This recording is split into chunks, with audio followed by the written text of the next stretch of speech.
All right, let's model this door handle. It's maybe not the most exciting shape in the world, but I feel like there's some good areas here that we can learn from. So let's start by adding a single vert.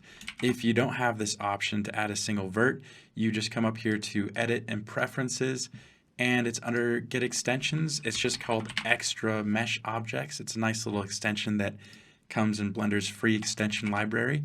So yeah, just add a single vert, and let's go ahead and jump to Front View, go to Edit Mode, and let's start extruding this. Now, I'm just going to go to my viewport overlays, get rid of the grid and the floor and all of this, just so you can see what I'm doing. But yeah, let's just start shaping this out. I'm just eyeballing this based on my reference. I'm not really getting too exact here. Obviously, just going pretty rough.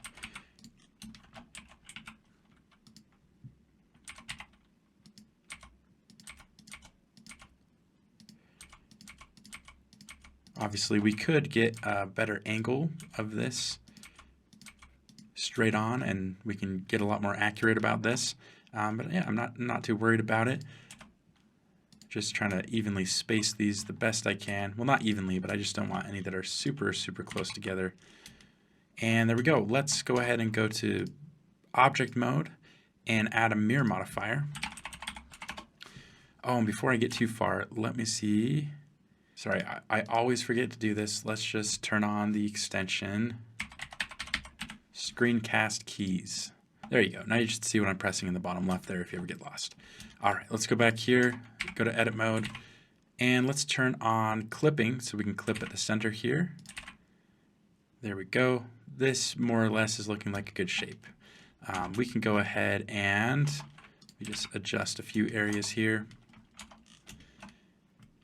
Yeah, we could apply the mirror modifier, just hit Control A to do that. Now, if I want to create this kind of edge loop on the inside, you might be tempted just to hit E to extrude and then scale this in.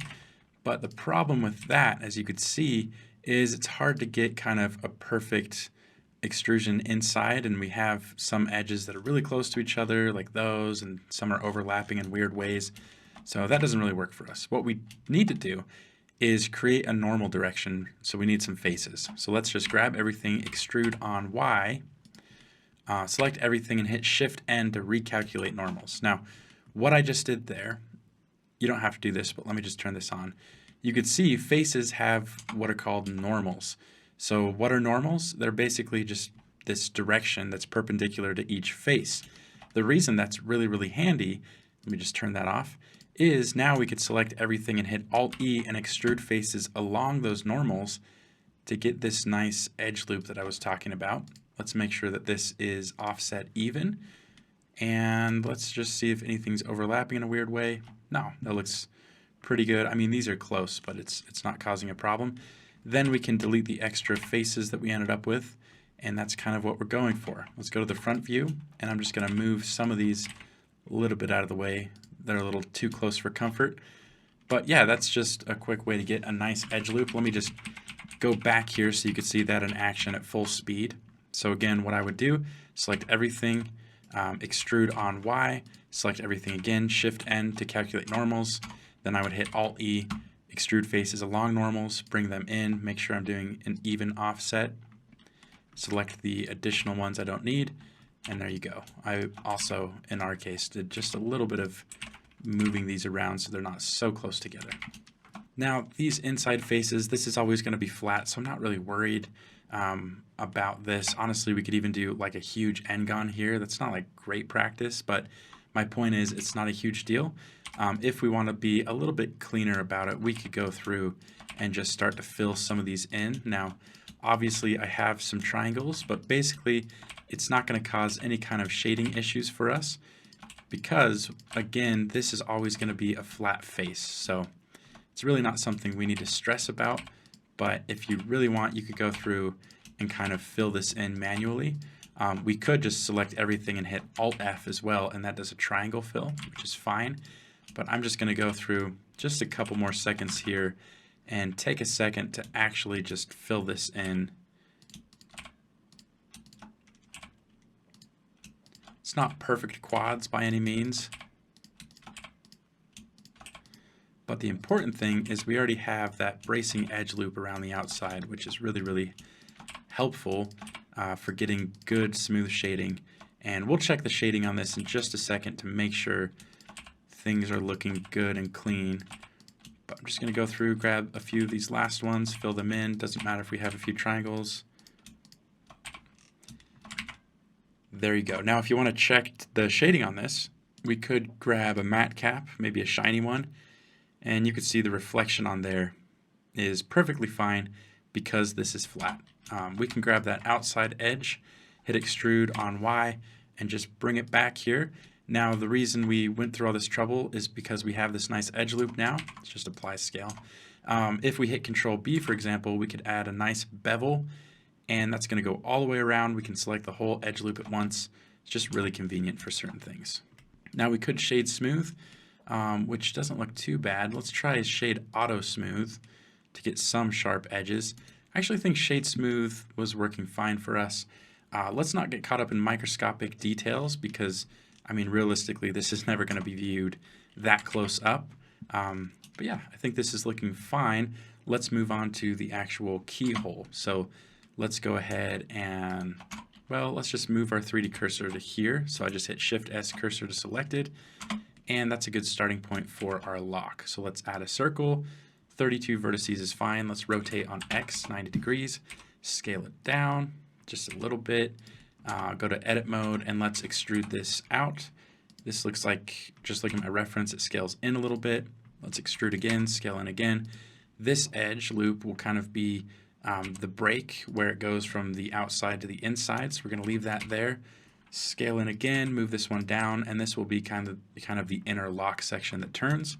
Extrude again, scale in one more time, and this could be the lock itself. What I'm going to do is just grab some of these, the top, what is that, 1, 2, 3, 4, 5 vertices, same with the bottom, scale X or scale Z0, and let's just grab this side, scale on X0, and this side is the last one. Now we have kind of that keyhole. Let's just make it more of a lock shape. I'm going to grab these, move them out. I'm going to grab 3 of these and some last ones up here. Yeah, I think that looks like a key shape. I could probably look at some reference, but I feel okay about that. Let's just extrude this backwards. And I mean, this is microscopic detail we're never going to see in there, so let's just hit F, or better yet, let's hit Alt F and fill it with triangles. That's fine. Now, if I were to shade this smooth, we have some weirdness going on. That's because we need to brace some spots. We also need to add our little details for the ridge here and here. So let's go ahead and do that. First things first, let's apply scale with Control A in object mode. If you're ever getting strange results with your beveling, go ahead and try applying scale. That's a really good first step. I'm just bracing that, giving that a little bit more support. Then let's go here and here. Let's bevel the same amount for these ones. Scroll down so we don't have a cut in the middle. And this is going to kind of be the cut or the gap in there. Let's go about that big, hit Alt-E, extrude faces along normals, bring that in. We could offset even. It's not going to make a huge difference here. Now we really have some strange shading issues going on here. That's because we need to brace this even more. So let's grab these hard edges, and let's grab this one while we're at it as well. Hit Control B, let's bevel those. This time let's scroll up because we do want a little extra cut in there. And let's go maybe about that big. That's fine. We still might have some artifacts. Yeah, and that's just because we need to brace this at least one more time. Let's just bring this in. I'm just hitting Control R for loop cut here. Now as we look at that, we don't have any shading artifacts. Things are looking pretty good. So that's our lock itself. I don't really have to subdivide this. I think that's fine. Let me just play around with the idea of having even less geometry here. Because this is cylindrical, we can kind of just grab every other edge loop here. There's a faster way to do this. If you have a number pad on your keyboard, which I don't, you just hit Control, I think it's Control Shift plus, and it'll select the next in a pattern. But yeah, just do what I did there. Let's hit Control X, and I'm just going to go back and forth to decide if that's something I can live without. And yeah, I'm happy with that. So this is kind of the level of detail that we're going for. Let's look at both meshes together. And what I'm looking for is just kind of the same rough size of polygons or the same rough size of faces. For a mesh, you don't want like one extremely high detail area, like inside this lock is a good example. We have a lot of vertices in there. You want to try to keep things roughly balanced. Anyway, a little bit of a tangent there, and I'm having a change of heart. We can always dissolve these edges later. Let's keep them for now. All right, let's just keep them for good measure. We might dissolve them later. Sorry for the back and forth on that one. But what we can do is select everything, hit Shift N, just recalculate those normals, and let's keep on working. So now let's do this bottom decorative plate there that holds the bottom of the handle. So let's hit Shift A. Let's add again another mesh single vert. Let's bring this one down, go to front view, and let's just start shaping this one out. It's going to be a little bit smaller, of course.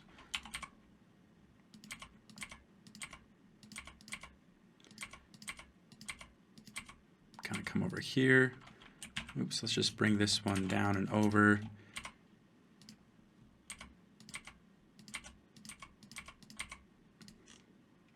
Yeah, I think that's fine. We could even go a little smaller.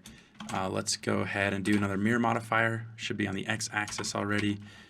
Grab everything, turn on clipping, make sure it crashes in on itself. Yeah, something like that's fine.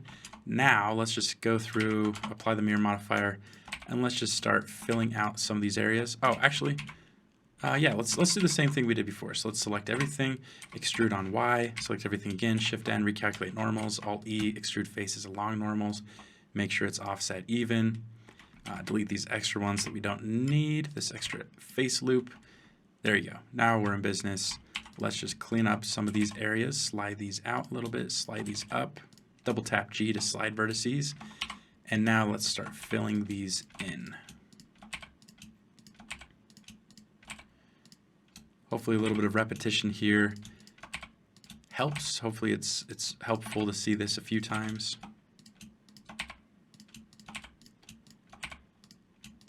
And yeah, I'm just kind of filling this in the best of my ability, the best I can. All right, there we go. Now let's select everything, extrude along Y. Let's make it the same thickness of the other one. We don't need those back faces. And there you go. The only area I'm kind of uncomfortable about is these edges right here. So let's see if there was a better way we could do this. I think the best way is just to grab these and maybe bring them back a little bit just so there's a little bit more space. Again, this isn't something I'm like really worried about. These are microscopic details at this point. But yeah, there you go. So now we can do the same thing we did before. So let's apply our scale, go to edit mode, Control B, bevel these areas, kind of give that little clean edge. And then let's see if we can also get away with shading this one smooth. Yeah, I think that's great. I don't think we need to do any kind of subdivision modifier on this one. All right, next thing I'm gonna do is create a little hole for our little thumb grip to go. Just eyeballing it, I think that could go maybe about here. Doesn't need to be too big. So with these faces selected, let's hit I for inset. Then we could just scale those, and let's also flatten these. So I'm just scaling on each axis 0, so scale Z0, for example. Delete these faces, select these, just extrude in, and this one we could just, let's just do Control F grid fill. Doesn't really matter what we have in there because we're never really going to see it, but we could bevel this. Actually, let's apply scale just so we get more predictable bevel results here. And we still have some strange shading, so I think we could just brace this. It's like a little bit excessive, but I think it's fine. Yeah, that's great. We could also bevel the inside here, but I don't think it's going to be a problem. The thumb holder thing, the little thumb gripper, will take up that whole space, so that's fine. Let's go cursor to selected. So we're down here, and this is where we're going to add the handle. Let's do a new technique. Let's hit Shift A, mesh, add a single vert, and we're going to convert this vertex eventually to a curve. So all I want to do is extrude out on Y, extrude down on Z, maybe like right there, kind of in the middle of this one, and then extrude in on Y. If you're wondering how I snapped that so quickly, in my snapping menu, you can enable multiple of these. It doesn't have to just choose one. You can hold down Shift and drag and choose a couple of these snapping options. And while I'm moving that around, I'm just holding down Control, which temporarily turns on snapping. And as you can see, I can snap to faces or edges or verts or just whatever I want. So I'm just grabbing it on Y and then snapping to that face. That's how I did that so fast. This is fine. Let me try. Yeah, let's convert this before we try to smooth the transition at all. Let's just apply scale, hit right click, and convert to a curve. Once we do that, we go to the data tab here, and under geometry we can increase, let's see, I think it's the depth. Yeah, we can increase the depth. You also have things like extrude or offset. Extrude might be kind of nice if you wanted more of like a flat handle, which we don't really, so let's put extrude back to 0. But depth is the big one, and then resolution as well. Let's decrease the resolution just because this one we're actually going to subdivide. Once we're happy with this, starting point, let's right click and go convert back to mesh. There we go. And let's start shaping this. So first thing I'm going to do to save us some time is Control R, add a loop cut, delete these bottom ones, and let's just add a mirror modifier, which is a great time saver. Let's go on the Z axis. Now you may notice this is not mirroring how we want because our origin point is all the way up here. There's a few ways you can move an origin point. One way is you could select this loop down here. You could go Shift S, cursor to selected, right click, set origin to 3D cursor. That's one way you could do it. Or if you don't want to go through that whole menu, you can just hit Control period, which brings you into this mode where you're moving around the 3D cursor. You could just grab this on Z and snap it there. That's another way you could do it. Either way is perfectly fine, whatever you're most comfortable with. Let's turn on clipping, make sure that this is crashing in on itself. Now, there's an extension that comes with Blender called Loop Tools. You just go to the Edit Preferences extension menu like I did before. And with Loop Tools, you could select an edge loop like this, right-click, Loop Tools, Circle. That'll make that a perfect circle, which is really nice for cases like this where we might have gone off circle just a little bit. Just makes the spacing of these faces kind of even to make this a total circle, which is really cool. Let's go to the side view here, hit Control B to bevel this. I'm going to add maybe just one cut. Let's see if we can get away with this for now. And that looks fine. Then we want to add some extra details. So what I'm going to do is add a loop cut here. Let's scale this on Z0. Let's make sure it's a circle. And this is going to be kind of a gap where we're going to have a sphere detail. So let's delete these faces. Now we could go through here, kind of front view, and we could try to eyeball like a sphere shape, and we could do pretty good with that. That would be fine. What I want to do though is select these two edge loops, and I'm going to hit Shift S, cursor to selected, so we can move our 3D cursor right in the middle there. And in object mode, I could add a UV sphere. Now, how many edges do we have here? How many vertices? You could count them, or you could just turn on your statistics here, which is in your viewport overlays, and we get this handy little pop-up where if we go to edit mode, we can see we have 8 edges selected. So our UV sphere that we add should have 8 segments, which is fine. Then let's decrease this. It could be maybe 6, which I think could work. Let's have a little bit more. Let's keep it 8 just so we have a little bit more resolution. We could always dissolve later. And let's kind of scale this into place. And now we can delete, let's see, these top vertice and the top and bottom edge loop, I think is all we need to do. There you go. That's kind of an easy way to get a perfect sphere, at least have these evenly spaced and everything. Really cool. Okay. So that's one of many ways you could do it. There's a lot of ways you could do everything in Blender. That's something I hope you get from this, is there's not just one way to do stuff. We're going to select these two edge loops because they have the same number of vertices, and we can go to bridge edge loops. That's just a really quick way to connect those. Control E, bridge edge loops. There you go. There's our two spheres. Let's go ahead and shade smooth. Now this whole handle is just really beefy, a little bit too beefy. So I'm going to select everything, hit Alt S to scale along normals, and just bring that in a little bit so it's not too much. And let's do a subdivision surface modifier with Control 1 to add one level of subdivision. And let's start, or I guess continue, shaping this out. kind of how we want it. So I want some areas to be a little thicker. I'm going to turn off subdivision in the viewport for edit mode just so I can see what in the world I'm doing. Let's, not extrude, let's rotate this on X. Kind of scale it back down, make sure it's still a circle. And let's add another one here that we scaled down so this flares out at the end. Maybe, yeah, something like that. Now this is looking pretty good. There's a few areas that maybe look a little too thick. Want to make it a little more uniform, just looking at the silhouette of things. I'm going to slide this in a little bit, shrink it down. This one I'm going to rotate on X, shrink it down, make sure we're a perfect circle. And I'm just going to go through these and kind of make sure each of these is still maintaining the circular shape that we need.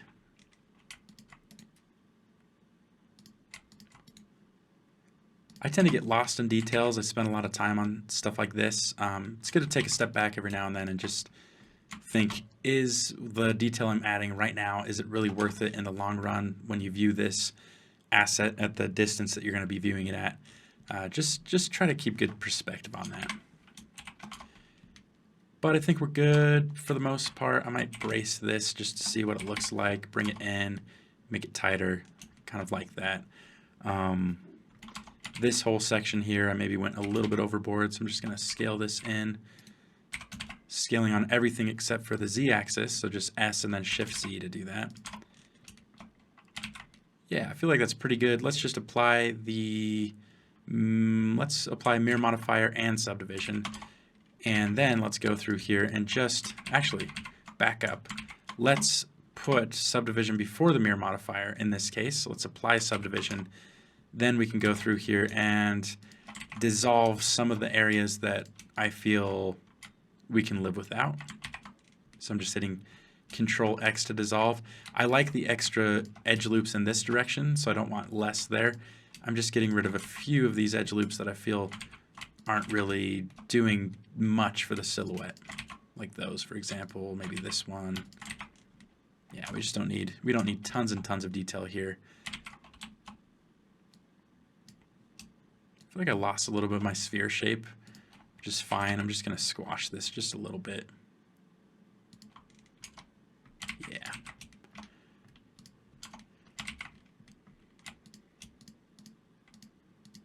Again, I'm trying to keep in mind, okay, what's the distance that I'm likely going to view this at? How much work do I really need to put into this?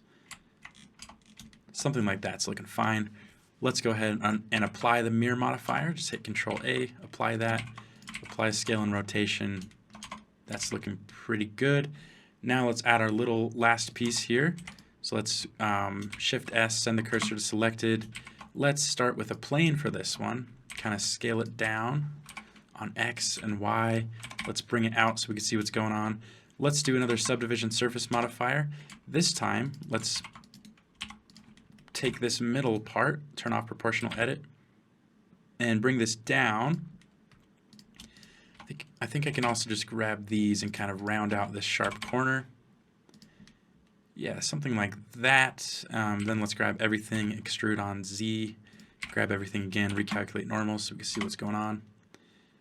That's pretty good. Let's shade smooth.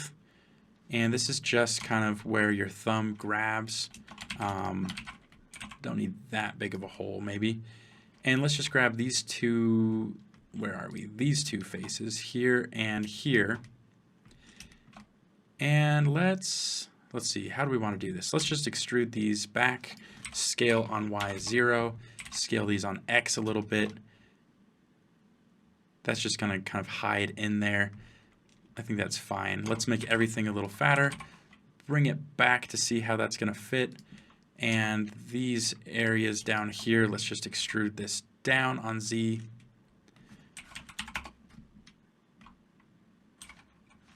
And again, this is kind of, you should ask yourself, okay, how much work do I really want to put into this section? Are we good here? And I think the answer is yes.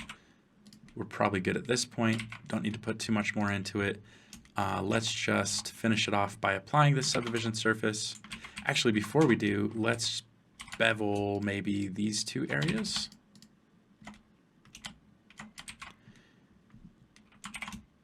quick bevel, give it a bit of an edge. I don't think we need 2 levels of subdivision. I think we're good with 1 here. Let's apply it, and we're good to go. So this is looking nice. If I turn on wireframe mode, we can kind of preview the level of detail that we have everywhere. Again, maybe I could come through here and dissolve every other edge here because it's looking a little bit dense, but I don't know. I think we'll keep it. I don't think it's a huge deal. Let's turn off wireframe mode and let's save. We haven't saved yet. All right, just looking at my reference. I mean, you could tell I haven't really been keeping my reference too closely, honestly. Haven't been worried about it, but I did notice maybe this guy here could be a little bit bigger. Yeah, something like that. This as well could probably be bigger, bring it down just proportionally. Again, not sticking to the reference too much, so I'm not worried about it, but I think that's fine. Let's split our view here. On the top, let's do shader editor, and on the bottom, let's do the UV editor. Let's get in and do some quick UVs.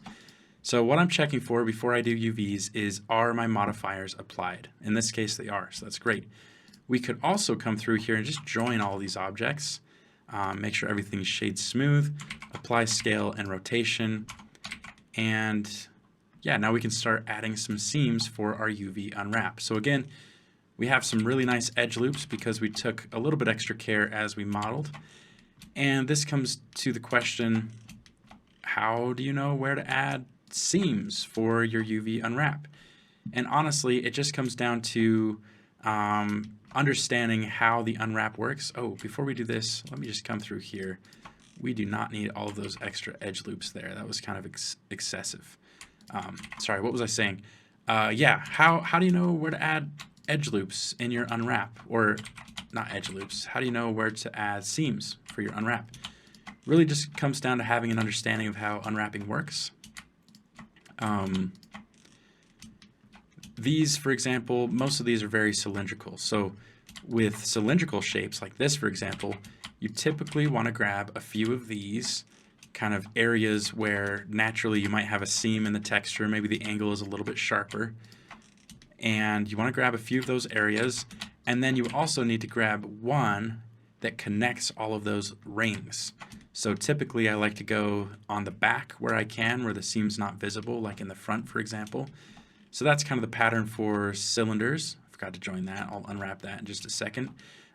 This is pretty cylindrical as well, as far as the pattern goes. So I have a ring going through everything there, one on the back, or the back, and then I'm finding at least one spot to connect those, if not a few spots, just to break it up a little bit. Same here, we have a few, 1, 2, 3, 4 rings, and then I'm going to try to go on the bottom here and find somewhere that just connects everything. So let me just make sure that goes through. We don't need these extra ones in here necessarily. It doesn't hurt. But yeah, hopefully you can start to see a little bit of a pattern there. I'm just going to grab the underside of this. Whenever you can mark seams somewhere that's not as visible to the player or the viewer, whatever you're doing, that's going to be ideal. You don't want them to be super visible. And I'm going to manually, just because we had some weird topology here, going to manually go through and connect these. And for this one, I mean, you can have too many seams, but if the seam is in a spot that's not really viewable to the player, then in my opinion, just go for it. Just add more seams. It's not going to hurt if the player can't see the seams anyway. I'm going to loop this around on the underside. That's probably good enough for these main shapes. Let's hit U and mark seam.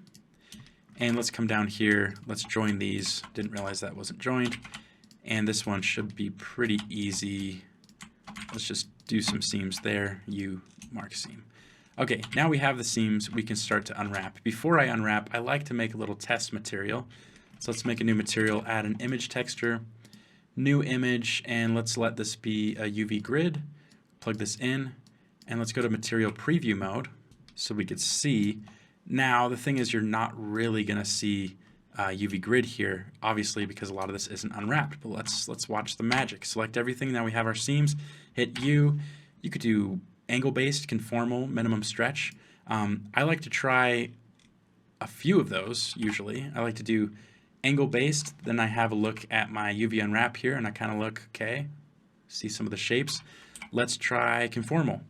Ooh, I like those shapes. They're a little bit more uniform. Let's try minimum stretch. Don't like those as much. So I usually just do one of those three. That's fine. And then I just take kind of visual inventory here. I go through, I see, okay, are any of these is any of this grid super warped? No, this looks pretty good. So then we can move on. Now, I do want to talk about an add-on. It's a paid add-on. They're not a sponsor, but it's UV Packmaster, which is really cool. Just pay attention here. Pay attention to the size of this grid, okay?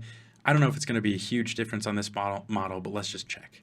Let's go to UV Packmaster, and I'm just going to unwrap this model and lay it out, not have any special tools. We're just going to use UV Packmaster's algorithm. So you ready? Check out the size of this grid. Let's pack with UV Packmaster. Not a huge difference on this one, but let's just talk about this tool, okay? So this tool is great for unwrapping models. It has these great options, for example, like heuristic search. What this does, you could just read it as you hover over, performs multiple packing iterations in order to find the optimal result. So let's just select that one, hit pack, and it's going to start searching through a few different unwraps.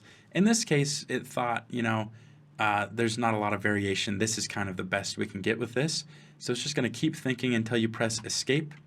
And as I'm looking at this unwrap, I can see we have one particular area that's hogging a lot of the UV space and forcing everything to be way smaller. And that's right here. If you think about this long section here, there's only so many ways you can lay this out. And it's kind of taking up just a ton of space. So how can we further optimize this? Well, in your UV editor type here, you see these two arrows. Just click on that. Then select our problem areas here. And you can see it will also select it in the viewport. So what that is it's this real long area. When you go to object or solid mode, it's this real long strip of faces that goes all the way around both sides. How can we break that up a little bit more? Well, we can add some more connecting loops periodically. So let's go here. I'm just going to grab some natural areas that feel like seams aren't really going to get in the way.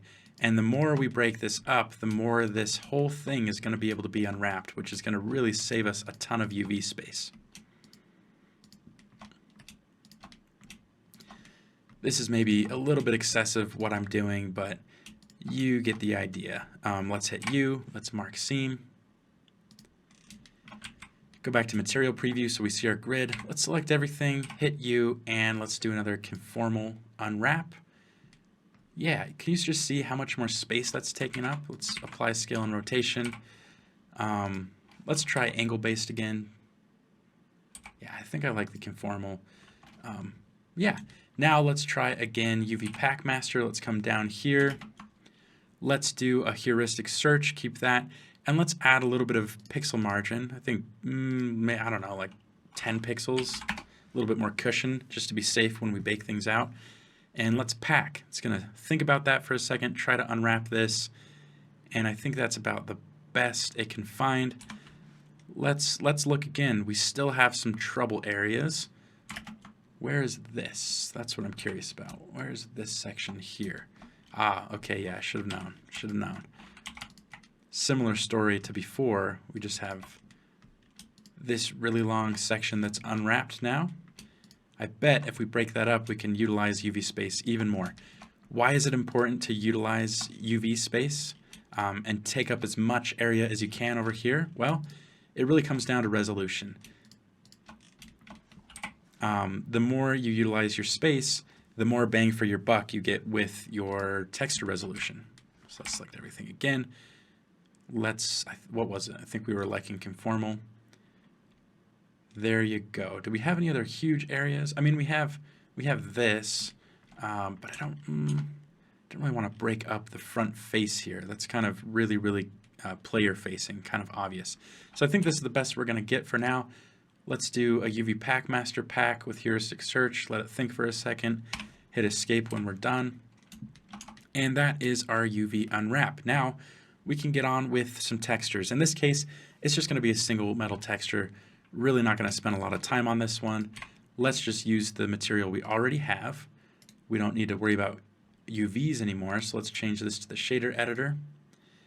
And I'm going to give a little bit more space, and let's go to rendered view. I think we're in Eevee, so let's go to cycles, and let's come up here and turn off scene world just so we get a random HDRI in here.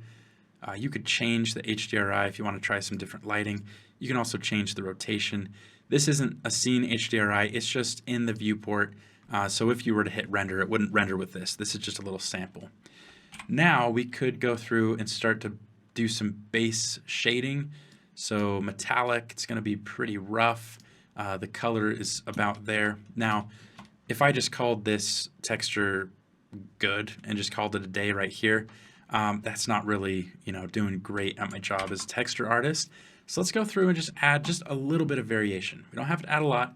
Let's just add a little bit of variation. Now, I'm going to go to a stockpile of seamless metal textures I have. I'll make these available on RileyB3D.com at some point. They're just some tileable metal textures that I've done. I made them tile. And let's just grab, I don't know, this one maybe. Plug that into the color. And already that just added so much to it, just that. But let's get the most we can out of this image. Now, again, these are tileable, which is nice because you can start to tile them and you shouldn't have any like major visible seams, which is really cool.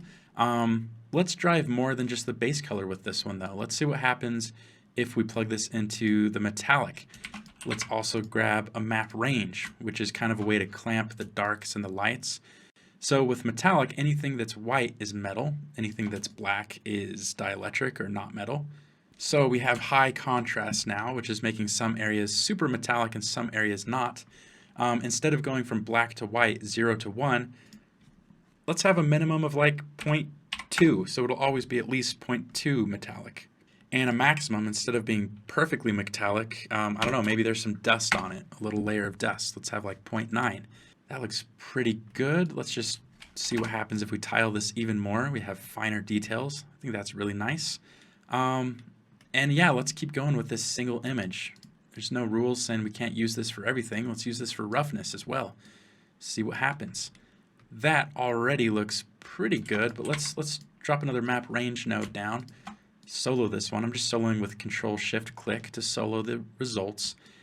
And in this case, white is rough, black is totally glossy. So I don't really want it to be totally rough, so maybe it'll always be at least a 0.8 gloss. And instead of perfectly smooth or glossy, let's have it be at least a 0.1 roughness. And let's have a look at that. That feels pretty good. However, let's see what happens if we invert this, just because I don't want it to be really obvious that we're using the same texture everywhere. If we invert that, then the let's see, what does that mean? Then the metallic areas are a little bit glossier, which I think makes sense.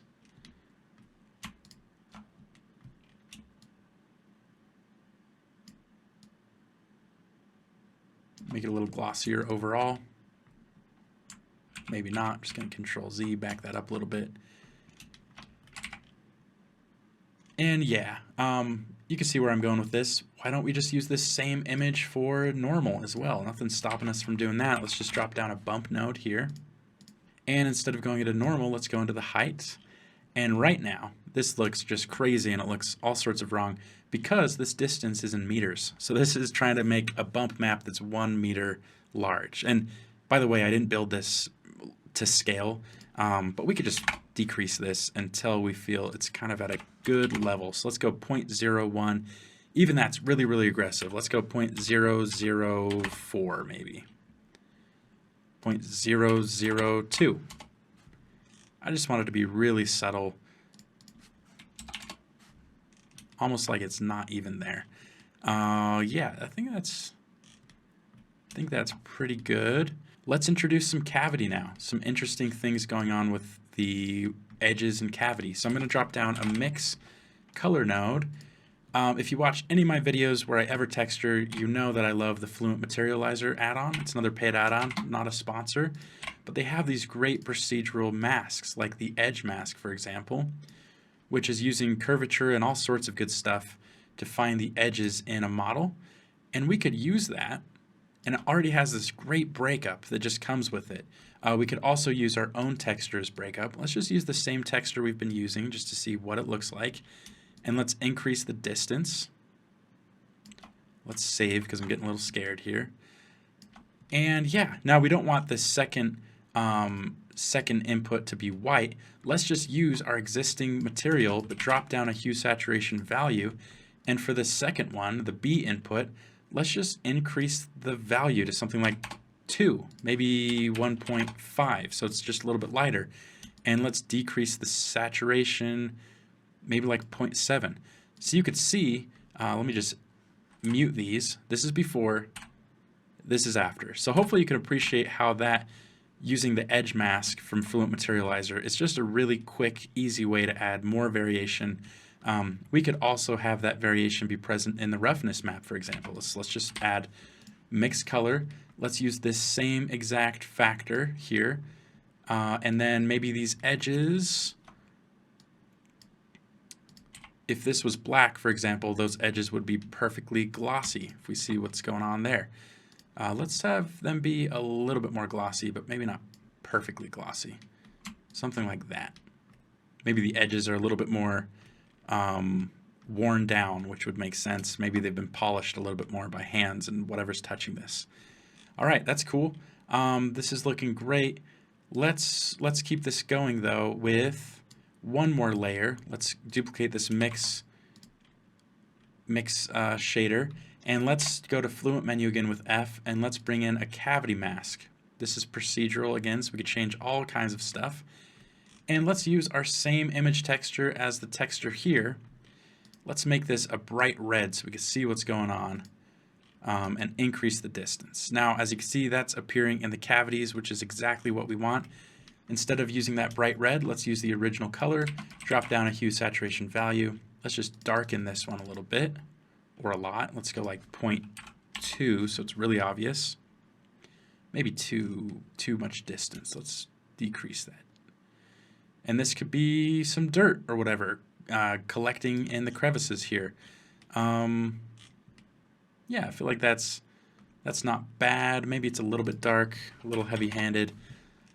And in addition to the mask, you also have a smooth mask option, which is a little bit more gradient fall off, which I think in this case, let's just go ahead and take advantage of. Let's make this really dark again, just so I can see what's going on. Yeah, okay, so now let's see before and after all of this. So this is before and after. You can see definitely in these areas, it's just bringing up the contrast, making this model a little bit more readable, which I really love. Okay, that's looking pretty good. For good measure, let's add a mixed color node for the roughness. Let's use this same factor. Actually, let's use the sharp factor here. And maybe these areas within here are just really, really rough. So let's bring up the value. There you go. Cool, that's looking really good. Let's play around with one more thing. I know this is probably where we could call it good, but I just want to see what it looks like if we add another mixed color and I introduce a completely different metal material that I have here. Let's do, I don't know, let's do this really splotchy one. And I just want to see what happens when I introduce this as a mix and I start to mix this in. You can see we have kind of like some green areas down here, which could be cool. What do they call that? Is it oxidizing? Like the Statue of Liberty? I don't know. I don't know my metal terms. Let's have that tile, maybe not quite as much, maybe a factor of 2. And let's use this as the mix factor and drop down a color ramp on this one. And if we solo this, we can start to see if it's kind of gray, it's just mixing everything in. If it's more black and white, obviously there's going to be more contrast. So let's see. This is going to bring in the green areas only, or at least more strong. And yeah, I feel like that's really nice. We could decrease the overall mix possibility to like 0.6, so it's never a mix factor of 1. we could bring up so it's always at least 0.3 or something, which I don't think I want to go that heavy there. Let's go like 0.1. And yeah, just to make sure things look better now, let's give a little before, which would be right here, before and after. So it's very, very subtle. I think that's nice. Just gives a little bit more variation to what's going on. And I'm going to call it there. I'm going to call this good. If we wanted to bake this out, the really cool thing is if you're using this within Blender, I mean, this is all running off of one texture for the most part, with like a second texture at the very, very end. So this is actually going to be pretty performant. You have some procedural stuff in there that can get a little bit heavy, but for the most part, for a Blender texture, this is really, really good. The cool thing about this is you should save this. Once you've created this, save this texture, and if we added, let's just do the classic thing and add Suzanne here. Oh, our door handle is huge, by the way. If we have Suzanne and we hit Control L and copy the materials, you could see that works on different objects. So this procedural kind of, it's a mix of procedural texturing and image-based texturing, is really, really useful because you could take this texture and you could have it just be everywhere. You could just have this be like your dirty bronze or gold, whatever this is, metal texture, and you can reuse this on all kinds of objects. Now, if I wanted to bring this into something like Unreal Engine, I could rebuild a lot of this, minus the edge and cavity maps, in Unreal Engine, kind of the blend of different image textures and whatnot, and have this procedural kind of texture over there, which is a really good workflow, especially if you're going to use it all over the place.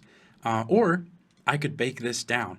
Now, this is the last add-on I'll bring up in this video, this training.